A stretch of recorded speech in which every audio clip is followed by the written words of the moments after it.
Tumatambak na naman mga in-order ko para sa aking mga pusa. Ito nga pala ay budget nila sa 10 araw. Kasi nga, kinukwenta ko kung bawat isang araw kung makakamagkano sila at ilang pack talaga. Sapagkat ito'y nakabudget talaga sa kanila sa 10 araw sapagkat ang sahod ko ay tuwing 10 days.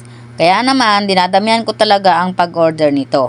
Kaya kayo ay mag-order na rin. Mura lang ito sa Yellow Basket. 12 pesos ko lang to nakuha pag maramihan.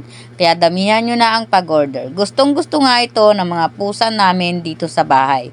11 cat nga pala ang mga pusa ko at alam nyo naman na talagang gustong gusto ng mga pusa ko ito umaga, hapon, tanghali nilang ulam to. Nilalaw ko nga pala ito sa kanin para mas marami at mas malasa ang pagkain nila. At pure meat nga pala sila at ito ay flavor ay chicken. Mahilig sila sa chicken kaya ito ang ulam nila. Hindi na ako mahihirapang maglahok-lahok pa ng kung ano at carrots. Ito ay ready na. May carrots ito at may chicken at iba pang ingredients. Ito nga po pala ang sample na laman ng product na to. Kaya ano pang inantay nyo, i-check out nyo na.